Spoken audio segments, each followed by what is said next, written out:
Assalamualaikum warahmatullahi wabarakatuh. Salam sejahtera untuk kita semua. Bagaimana kabar Bapak Ibu para tenaga honorer ya, atau tenaga non ASN, para PNS, P3K, TNI, Polri maupun para pensiunan. Semoga dalam keadaan sehat walafiat, tetap semangat di dalam menjalankan aktivitasnya, dan semoga Bapak Ibu selalu sukses.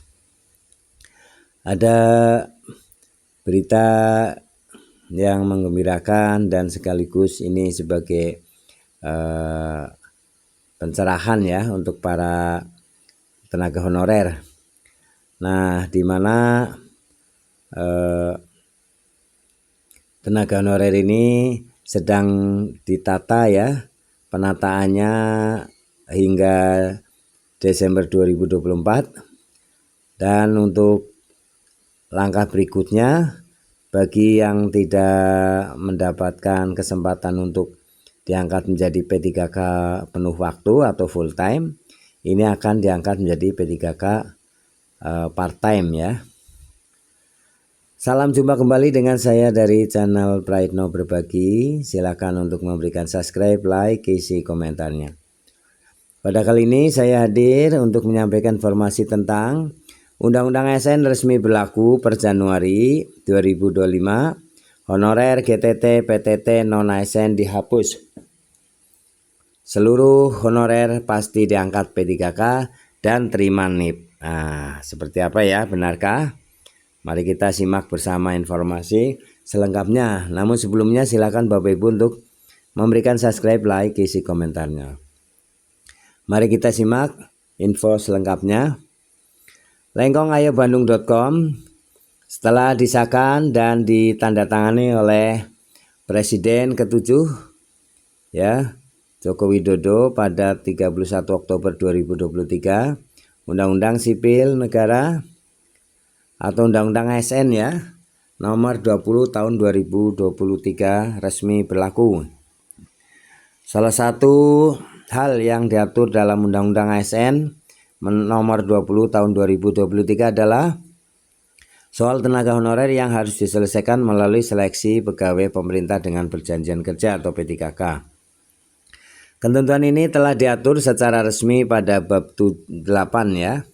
Bab 13 pasal 66 Undang-Undang ASN nomor 20 tahun 2023 yang berbunyi, pegawai non-ASN atau nama lainnya wajib diselesaikan penataannya paling lambat Desember 2024, dan sejak undang-undang ini berlaku, instansi pemerintah dilarang mengangkat pegawai non-ASN dan nama lainnya selain pegawai ASN.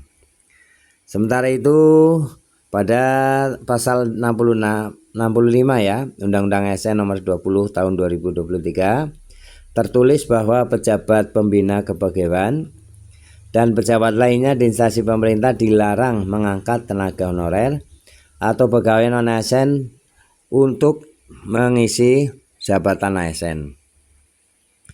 Jika instansi pemerintah mengangkat tenaga honorer atau pegawai non-ASN untuk mengisi jabatan ASN, maka akan dikenai sanksi sesuai ketentuan perundang-undangan.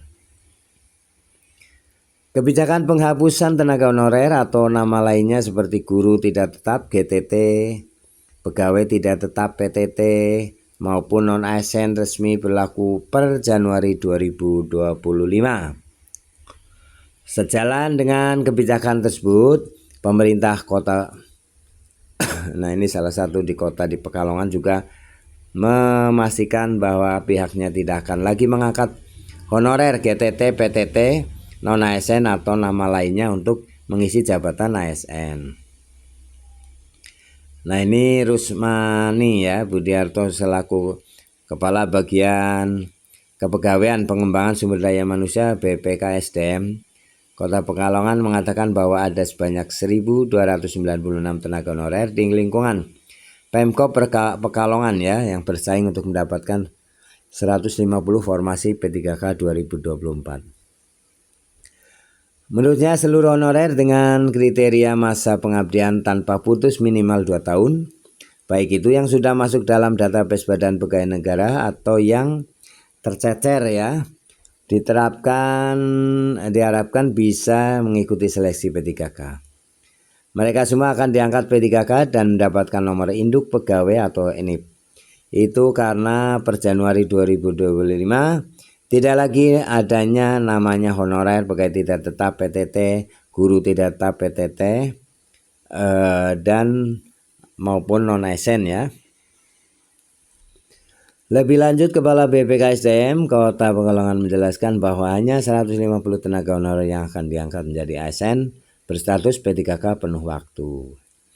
Sementara yang tidak lolos seleksi P3K akan ditampung dengan mekanisme alih status menjadi P3K paruh waktu yang telah diatur dalam keputusan Menpan RB nomor 347 tahun 2024. Kendati demikian, Rusmani Budiarto menegaskan ya bahwa honorer yang tidak lolos dialihkan menjadi P3K paruh waktu. Ini P3K meskipun berstatus paruh waktu karena termasuk dalam pegawai ASN ya, walaupun paruh waktu tetap itu mempunyai NIP ya. Jadi Bapak Ibu jangan ragu, itu paruh waktu itu juga ASN ya. Nah, untuk itu persiapkan Bapak Ibu ya yang sudah tercatat sebagai tenaga honorer.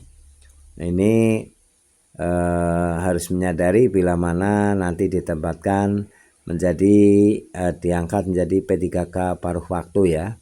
Ini statusnya sama aja, hanya ya perbedaannya hanya gaji sama jam kerjanya ya. Terima kasih Bapak Ibu telah menyimak video ini hingga selesai, semoga bermanfaat. Jangan lupa untuk memberikan subscribe, like, isi komentarnya. Sampai jumpa kembali. Terima kasih. Assalamualaikum warahmatullahi wabarakatuh.